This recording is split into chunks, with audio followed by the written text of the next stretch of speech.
বন্ধুরা বকখালি ঘুরতে গেছিলাম, বকখালি আমাদের ঘোরা হয়ে গেছে। আজকে আমরা চলে এসেছি গঙ্গাসাগরে। তো গঙ্গাসাগরে এসে ভাই আমরা সরকারি অতিথি হয়ে গেছি। আমরা বকখালিতে যখন ছিলাম একটা হোটেলে ছিলাম, খুব একটা এক্সপেন্সিভ নয়, খুব একটা কমাও না, মোটামুটি ভালো ছিল। কিন্তু রুম গুলো মানে তার মধ্যে ছিল একটা ঢালাই করা বেড, একটা এক ফ্যান ভাঙা বেড টেবিল ছিল, বাথরুমটা ছিল দুজন তো দূরের কথা, একজন ঢুকলেও ভালো করে হাত ছাড়াতে পারতো না, এরকম একটা সাইজের বাথরুম ছিল।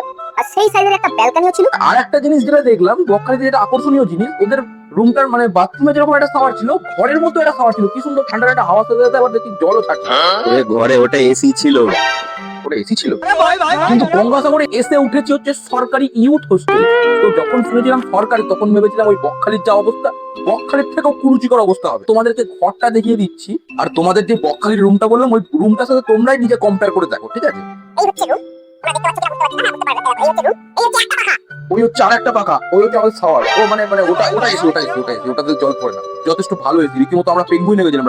আমরা তিনজনে এসেছি, তিনজনের জন্য তিনটে বেড নয়, একটা বেড দিয়েছে কিং সাইজ, একটা বেড দিয়েছে ওই যে ছোট, ওইটাতে আমি শুয়েছিলাম, এখানে আমার দুই বন্ধুরা শুয়েছিল। আর একটা তার থেকে বড় কথা, এখানে একটা সোফা দিয়েছে, একটা ওয়ার্ড্রপ দিয়েছে, একটা ড্রেসিং টেবিল দিয়েছে, আলমারি দিয়েছে, কম্পিউটার টেবিল দিয়েছে। কম্পিউটার আমরা ইউজই করতে জানি না, কম্পিউটার টেবিল রয়েছে।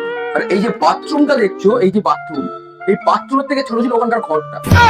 বুঝে নাও বাথরুমটা কিরকম সাইজ। অ্যাকচুয়ালি এই রুমে মাত্র 300 টাকা রেন্ট পেয়েছি, আর 39 টাকা ট্যাক্স। সরকারি জায়গায় আছি তো ট্যাক্স তো দিতেই হবে। আরো একটা জিনিস, আমাদের ঘরটা এখানে একটু নোংরা হয়েছিল, যার জন্য নিচে গেছিলাম, নিচে গিয়ে একটা ঝাড়ু ফাড়ু যদি পেতাম তাহলে পরিষ্কার করে দেওয়ার জন্য।